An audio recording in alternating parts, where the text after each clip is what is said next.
Already ನಿಮ್ಗೆ ಜೇಬಲ್ ಇದ್ದಾವೆ, ನಿಮ್ಗೆಲ್ಲ ನಾವು 20 ಕೊಡ್ತೀವಿ ಕಡಿಮೆ ಹೌದಾ? ನೀವೆಲ್ಲ ಮಾಡಿದ್ವಿ, ವರ್ಕ್ ಮಾಡಿದ್ವಿ. So we are ready to give you 20 marks already. It's already in your packet result. ಇನ್ನು ನೀವು ಮಾಡಬೇಕಾಗಿರೋದು ಇಷ್ಟು 80 ಮಾರ್ಕ್ಸ್. ಹಾಗಾಗಿ ನಾವು ಬೇಕಾದ್ರೆ ಟಾರ್ಗೆಟ್ 80 ಅಂತ ಕೊಟ್ಟು ಟಾರ್ಗೆಟ್ ಅಂತೇವೆ, ಅದು ಸೇರಿಸೇ ನಾನು ಹಾಕ್ತೀನಿ. ಕಾನ್ಫಿಡೆನ್ಸ್ ಬರಲಿ. 120 ಮಾರ್ಕ್ಸ್ ಆಲ್ರೆಡಿ ರೆಡಿ ಇದೆ. Okay, so program name is target ಅಂತ. ನಾವು ಈಗ ಒಂದು ಕ್ಲಾಸ್ನಲ್ಲಿ ಏನು ಮಾಡೋದು, ಸ್ವಲ್ಪ ಡಿಸ್ಕಷನ್ಸ್ ಮಾಡೋಣ. I'm not going to tell you anything new. ಹೊಸದನ್ನ ಏನು ಹೇಳ್ತಾರೆ, ಜಸ್ಟ್ ದ ರಿಪಿಟೇಷನ್ ಟೇಕ್ ಮಾಡಿ. ಓಕೆ, ನಮ್ಮ ಸರ್ಗಳು ಎಲ್ಲ ಹೇಳ್ತಾರೆ, ದಿನ ಹೇಳೋರ ದಿನ ಹೇಳ್ತಾ ಇದ್ಬಿಟ್ಟು ಚೆನ್ನಾಗಿ ಅನ್ಸೋದು. ಅವ್ರು ಹಿಂಗೆ ಹೇಳದೇ ಇರೋದು ನಾವೇ ಹೇಳಂಗಿಲ್ಲ, ಅವ್ರು ಹೇಳ್ದೇ ಇರೋಂಥ ವಿಷಯ ನಾವೇ ಹೇಳಂಗಿಲ್ಲ. Okay, everything will be side. Already ನಮ್ಗಿಂತ ಚೆನ್ನಾಗಿ ಹೇಳಿರ್ಬೋದು. ಆಲ್ಮೋಸ್ಟ್ ಸಿಲೆಬಸ್ಗಳು ಕಂಪ್ಲೀಟ್ ಆಗಿರೋ ಒಂದು ಎಕ್ಸಾಮ್ ಬಂದಿದ್ದೀರಿ. ಎಕ್ಸಾಮ್ ಮೊನ್ನೆ ಬರ್ತಿದ್ರಲ್ಲ, ಹೌದಾ? ಮೊನ್ನೆ ಸಂಧಿ ಬರ್ತಿದ್ದೀವಿ. ಆಮೇಲೆ ಬಹಳಷ್ಟು ಜನ ಅದರಲ್ಲಿ ಒಳ್ಳೆ ಮಾರ್ಕ್ಸ್ ಕೂಡ ತಗೊಂಡಿದ್ರು. ಸ್ವಲ್ಪ ಏನೋ ಹೆಚ್ಚು ಕಡಿಮೆ ಆಗಿರ್ಬೋದು. ನಿಮ್ಮ ಸೆಕೆಂಡ್ ಎಕ್ಸಾಮ್ ಅಲ್ಲೇ ಸರಿ ಹೋಗುತ್ತೆ 100%. I promise. ನಿಮಗೆ ಆ ಕಾನ್ಫಿಡೆನ್ಸ್ ಬರಲಿ. ಸೊ ನನ್ನ ಇಚ್ಛೆ ಏನಪ್ಪಾ ಅಂದರೆ, ಮೈ ಇಂಟ್ರೆಸ್ಟ್ ಈಸ್ ದಟ್ ಯಾರಿಗೆ ಬಂದಿದ್ದೀರಿ ಎಲ್ಲರೂ ಕೂಡ 80ಗೆ ಟಾರ್ಗೆಟ್ ಆಗುತ್ತೆ. ಅಂದರೆ ಔಟ್ ಆಫ್ 80ಗೆ ಎಕ್ಸ್ಟರ್ನಲ್ ಎಕ್ಸಾಮಲ್ಲಿ 80ಗೆ 80 ಟಾರ್ಗೆಟ್. 20 ಮಾರ್ಕ್ಸ್ ಬಿಟ್ಬಿಡಿ ಅಂತ ಆಲ್ರೆಡಿ. ಮತ್ತೆ ಏನು ಮಾಡ್ತೀವಿ, ಆಲ್ ದ ಗಿವನ್ ಪಾಯಿಂಟ್ಸ್ ಅನ್ನ ಕವರ್ ಮಾಡ್ತೀವಿ. ಸೊ ಇದು ಏನು ಪ್ರೊಫೈಲ್ ಕೊಟ್ಟಿರ್ತಾರೆ ಎಲ್ಲ ಪಾಯಿಂಟ್ಸ್ ಅನ್ನ ಕವರ್ ಮಾಡ್ತೀವಿ. ಈ ಹೆಡಿಂಗ್ಸ್ ಏನು ಕೊಟ್ಟಿರ್ತಾರೆ ಆ ಪಾಯಿಂಟ್ಸ್ ಎಲ್ಲ ಕವರ್ ಮಾಡ್ತೀವಿ. ಆಮೇಲೆ next chronological order should be maintain. Chronologically ಅದನ್ನ ಮೇಂಟೈನ್ ಮಾಡಬೇಕು. ಅಂದ್ರೆ ಸಿಸ್ಟಮೆಟಿಕ್ ಆಗಿ ಆರ್ಗನೈಸ್ ಮಾಡಬೇಕು. ಯಾವುದೆಲ್ಲ ಬರೆಯಿಲ್ಲ, ಸಿಸ್ಟಮೆಟಿಕ್ ಆಗಿ ಬರೆಯಬೇಕು. Next sentences should be grammatically correct. Sentence ಗಳನ್ನ ಗ್ರಾಮಟಿಕಲಿ ಕರೆಕ್ಟ್ ಆಗಬೇಕು. ಯಾವುದು ಇದನ್ನ ಮಿಸ್ ಮಾಡಬಹುದು. ಓಕೆ, ಎಲ್ಲರೂ ಅಟೆಂಡ್ ಮಾಡಲೇಬೇಕು. ಇಲ್ಲಿ ಒಂದು ಶಾಂಪಲ್ ಕೊಟ್ಟಿದ್ದೀನಿ. ಸೊ ಹೇಗೆ, suppose man, woman, died person ಅಂದ್ರೆ ಜೀವೋಗಿರೋ ವ್ಯಕ್ತಿ ಕೊಟ್ಟಿದ್ದೆ. ಯಾರು ಕೊಟ್ಟಾಗ ನೋಡ್ಕೋಬೇಕು. ಫಸ್ಟ್ ಸೆಂಟೆನ್ಸ್ ಏನಿದೆ, this is the profile of dash ಅಂತ ಯಾರು ಕೊಟ್ಟಿದ್ದಾರೆ. ಬಟ್ ಎಕ್ಸಾಂಪಲ್ ಇಲ್ಲಿ ಕೊಟ್ಟಿದ್ರು Rabindranath Tagore. This is the profile of Rabindranath Tagore. ಮೊದಲೇ ವಾಕ್ಯ. 8 ವಾಕ್ಯಗಳು ಮಾಡ್ಬೇಕು ನೀವು. ಒಂದು 6-7 ಸಾಲುಗಳಲ್ಲಿ 8 ಸಾಲುಗಳನ್ನು ಮಾಡಿದ್ರೆ ಸಾಕು. First sentence common, this is the profile of Rabindranath Tagore.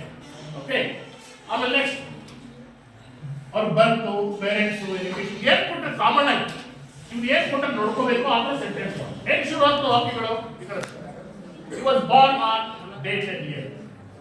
His parents are. Suppose ಇದು ಪುರುಷ ಆಗಿದ್ರೆ ಈ ಸೆಂಟೆನ್ಸ್ಗಳು, ಸ್ತ್ರೀ ಆಗಿದ್ರೆ she was born on. ಅಲ್ಲಿ ಕೊಟ್ಟಿರೋ ವ್ಯಕ್ತಿ ಯಾರು, ಪಿಟಿ ಉಷಾ ಕೊಟ್ಟು she was born on.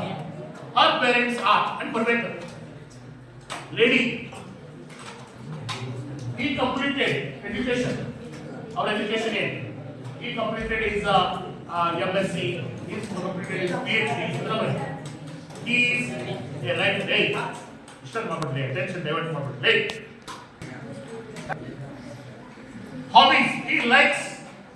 ಅವ್ರ ಇಷ್ಟ ಏನು, ಅವರ ಹವ್ಯಾಸಗಳೇನು, ಈ ತರ ಅದು ಶಾಂಪಲ್ ಕೊಟ್ಟಾಗ ಲೇಡಿ ಇದ್ರೆ ಈ ತರ ಸೆಂಟೆನ್ಸ್ ಈ ಮೇಲೆ ಸಿ ಆಗ್ತದೆ.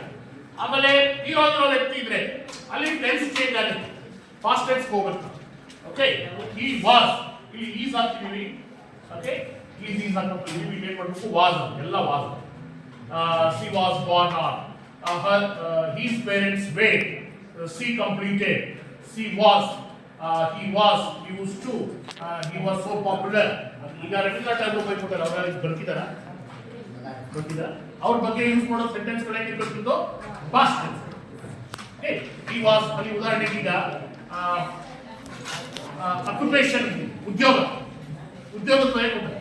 Ravindranath Tagore was a writer. Is writer, is writer ಕರೆಕ್ಟಾ, was writer? Was a writer, he was a painter, and he was a singer. Correct? And happy connection ಮಾಡಿ.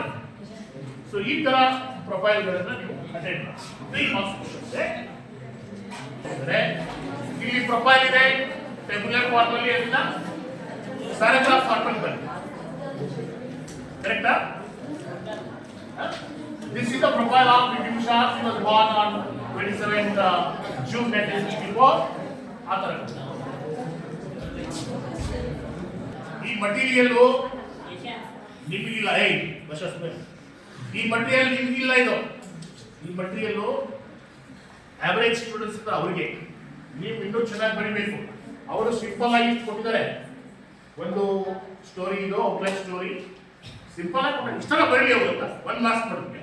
3 ಮಾರ್ಕ್ಸ್ ಅಲ್ಲ, 3 ಮಾರ್ಕ್ಸ್ ಇದೆ. 3 ಮಾರ್ಕ್ಸ್ ತೊಗೊಳ್ಳೋದು ಬೇಡ, 1 ಮಾರ್ಕ್ಸ್ ತಗೊಳ್ಳಿ. ಸಿಂಪಲ್ ಆಗಿ ನೀವು ಬರೀಬೇಕಾದಾಗ ಸ್ವಲ್ಪ ಚೆನ್ನಾಗಿ ಬರೀಬೇಕು. ನಾ ಹೇಳಿದ್ನಲ್ಲ ಹೊಸ ಪೇಜಲ್ಲಿ ಅದನ್ನ ಪೂರಾ ಬರೀ ಮೇಲೊಂದು ಹೆಡ್ಡಿಂಗ್ ಕೊಡಬೇಕು, ಮತ್ತೆ ಕೆಳಗೊಂದು ಮಾರಲ್ ಬರೀಬೇಕು. ಮಾರಲ್ ಆ ಕಥೆಯಿಂದ ಏನು ಕಲಿತೀವಿ ಮಾರಲ್. ಓಕೆ, ಭಾಳ ಇಂಪಾರ್ಟೆಂಟ್. ಪಿಕ್ಚರ್ ಡಿಸ್ಕ್ರಿಪ್ಷನ್ ಹೌದಾ, 3 ಮಾರ್ಕ್ಸ್ ಕ್ವಶನ್. ಚಿತ್ರ ಅಬ್ಸರ್ವ್ ಮಾಡಿ ನೋಡೋ ಟೆಕ್ನಿಕ್ ಹೇಳ್ಕೊಡ್ತಾರೆ. ಒಂದು ಟೆಕ್ನಿಕ್ ಇದೆ.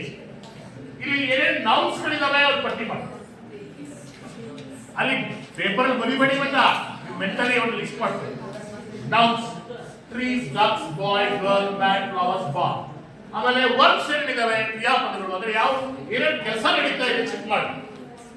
ಈಸೋ ಕೆಲಸ ನಡೀತಾ ಇದೆ ಹೌದಾ, ಆಟ ಆಡ್ತಾ ಇದಾರೆ, ನೋಡ್ತಾ ಇದಾರೆ, ಹಿಂಗೇನೋ ಕೈ ಮಾಡಿ ತೋರಿಸ್ತಾ ಇದಾರೆ, ಏನೋ ನಡೆದೋದೆ ಕೆಲಸ. Painting, watching, swimming. ನೀವೇನ್ ಮಾಡಿ ಇವುಗಳನ್ನು ಬಳಸ್ಕೊಂಡು ಇವೆರಡನ್ನು ಬಳಸ್ಕೊಂಡು ವಾಕಿಂಗ್ ನಡೆಸ್ತಾರೆ. ಯಾರು ಸ್ವಿಮ್ಮಿಂಗ್ ಮಾಡಕತ್ತಾರೆ? Ducks are swimming. Ducks are swimming. ಒಂದು ವಾಕ್ಯ ಆಯ್ತಾ? ಆಮೇಲೆ ಕೆಲವು ಸ್ಟಾರ್ಟರ್ ಇದಾವೆ. This is a beautiful picture. This is a picture of a garden ಅಥವಾ ಏನೋ ಒಂದು ಔಟ್ಸ್ಕರ್ಟ್ಸ್ ಏನೋ ಒಂದು ಬರೀಬೇಕು. Right, this is a beautiful picture. A picture ಹೌದಾ. ಆಮೇಲೆ ದೇರ್ ಆರ್ 2 ಟ್ರೀ. ಎಷ್ಟು ಜನ ಇದ್ದಾರೆ ಅದರಲ್ಲಿ? ಎಷ್ಟು ಟ್ರೀಗಳಿದ್ದಾವೆ, ಎಷ್ಟಿದ್ದಾವೆ, ಯಾರ್ಯಾರು ಇದ್ದಾರೆ ಬರೀ. There are 2 trees in the picture. There are 2 ducks. There is a boy, there is a girl, there is a man. Are simple sentences. Okay? ಬರೀಬೇಕು. ನಿಮಗೆ ಹೇಗೆ ಅನಿಸ್ತದೆ ಅಂತ ಬರೀಬೇಕು ಆ ಪಿಕ್ಚರಿಗೆ. ಒಂದೊಂದ್ಸಾರಿ ಆ ಪಿಕ್ಚರ್ಗಳು ಏನೋ ಮೆಸೇಜ್ ಕೊಡ್ತಾರೆ, ಬರೀಬೇಕು. ಅಲ್ಲಿ ಇರ್ಲಾರ್ದಂತ ಸೆಂಟೆನ್ಸ್ಗಳನ್ನ ಬರೆದ್ರೆ ಆ ವ್ಯಾಲ್ಯೂಯೇಟಿವ್ಸ್ಗೆ ಏನು ಇಂಪ್ಯಾಕ್ಟ್ ಆಗುತ್ತೆ. ಫುಲ್ ಪಾಸ್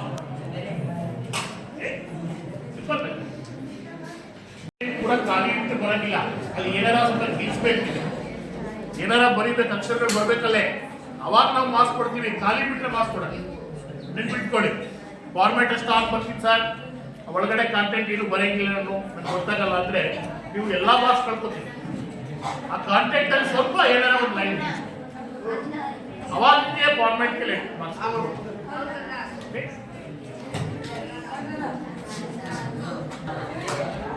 ಓಕೆ, ಈಗ ನಾ ಏನ್ ಮಾಡ್ತೀನಿ ಅಂದ್ರೆ ನಿಮ್ಗೆ ಸರ್ ಒಂದಷ್ಟು ವರ್ಕ್ಶೀಟ್ಸ್ ಇದಾವೆ, ವರ್ಕ್ಶೀಟ್ಸ್ ಕೊಡ್ತೀನಿ. Team voice